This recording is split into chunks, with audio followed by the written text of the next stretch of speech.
वैसे तो प्रकृति ने ब्रह्मांड को बनाया है, पर आज हम मनुष्य भी अपने ज्ञान और कौशल के माध्यम से नए नए ग्रहों पर एक नई दुनिया बनाने का ख्वाब देख रहे हैं। सौर मंडल के अलावा अभी तक ब्रह्मांड में केवल पृथ्वी ही ऐसा ग्रह है जहां जीवन के लिए आदर्श स्थितियां हैं। हमारे खगोलविद ऐसे ग्रहों की खोज में लगे हुए हैं जहां जीवन पनपने की गुंजाइश हो सकती है, जिन्हें हम एक्सोप्लैनेट कहते हैं।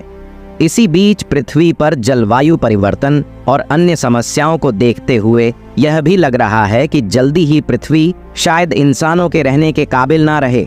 ऐसे में दूसरे ग्रह को जीवन के अनुकूल बनाने के विकल्प पर भी विचार किया जा रहा है। प्लूटो के बारे में आप लोगों ने काफ़ी कुछ सुना होगा, परंतु क्या आप जानते हैं इसके ऊपर एलियंस भी हो सकते हैं? हम सब ने बचपन में 9 ग्रहों की कहानी पढ़ी है। प्लूटो को सौर मंडल का सबसे छोटा और सबसे ज्यादा दूरी वाला ग्रह बताया जाता है। धार्मिक मान्यताओं के अनुसार आज भी 9 ग्रह हैं और उनकी पूजा की जाती है, पर किताबों में सिर्फ 8 ग्रहों का जिक्र होता है, क्योंकि 26 अगस्त 2006 को प्लूटो को ग्रह की श्रेणी से हटा दिया गया और उसे ड्वार्फ प्लैनेट करार दे दिया गया।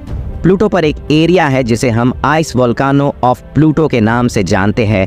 प्लूटो के इसी पॉइंट पर एलियंस मौजूद हो सकते हैं, क्योंकि वैज्ञानिकों को इस छोटे से ग्रह पर जीवन के होने की उम्मीद काफ़ी ज़्यादा है।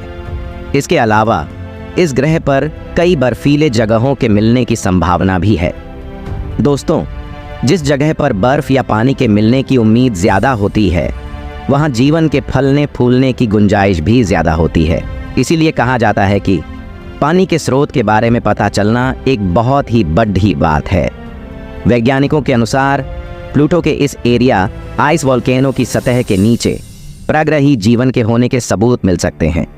हालांकि इस बात पर अभी पुष्टिकरण आना बाकी है। कुछ शोधकर्ता ये मानते हैं कि प्लूटो के ऊपर एक जगह ऐसा भी है जो कि बर्फ के ज्वालामुखी फटने के बाद बना हुआ है। प्लूटो की इमेज को जब वैज्ञानिकों ने काफ़ी बारीकी से जांचा, तब उन्हें ये पता चला कि इस ग्रह पर काफ़ी ज़्यादा बर्फ के होने की संभावना है। वैसे यहाँ सबसे दिलचस्प बात यह है कि ये सारे के सारे बर्फ सक्रिय ज्वालामुखियों से बाहर निकल रहे हैं। इस ज्वालामुखियों के अंदर तरल पानी भी मौजूद हो सकता है, क्योंकि ये काफ़ी ज़्यादा एक्टिव है। अगर ये बात सच हो जाती है, तब यकीन मानिए ये एक बहुत ही बड़ी खोज होगी। शायद प्लूटो की सतह के नीचे आज भी तरल पानी बहता होगा, क्योंकि प्लूटो की दूरी सूर्य से काफ़ी ज़्यादा है। प्लूटो और सूर्य के बीच बहुत अधिक दूरी होने के कारण सूर्य की रोशनी को प्लूटो ग्रह तक पहुंचने में लगभग 5 घंटे लगते हैं, जबकि सूरज की रोशनी को पृथ्वी तक पहुंचने में 8 मिनट और 20 सेकंड लगते हैं। वैज्ञानिकों ने प्लूटो के ऊपर खोज करने के लिए 2 जगहों को चुना। इन 2 जगहों का नाम व्राइट मॉन्स और पिकार्ड मॉन्स हैं। इन दोनों जगहों को वैज्ञानिकों ने क्रायोवोल्कानोइस का नाम दिया है। राइट मॉन्स लगभग 4 से 5 किलोमीटर ऊंचा और 150 किलोमीटर तक चौड़ा है। वहीं दूसरी ओर पैकर्ड मॉन्स 7 किलोमीटर ऊंचा और 250 किलोमीटर तक चौड़ा है। इन दोनों ही ज्वालामुखियों के अंदर काफ़ी गहरे गड्ढे मौजूद है और इन दोनों के अंदर काफ़ी डीप तक देखा जा सकता है। प्लूटो के ऊपर मौजूद ये बर्फीले ज्वालामुखी पृथ्वी के ऊपर मौजूद ज्वालामुखियों के जैसे ही हैं। सिर्फ एक बड़ी भिन्नता ये है कि प्लूटो के ज्वालामुखी आग की जगह बर्फ उगलते हैं। बाकी सब बात पृथ्वी के ज्वालामुखियों के जैसा ही है।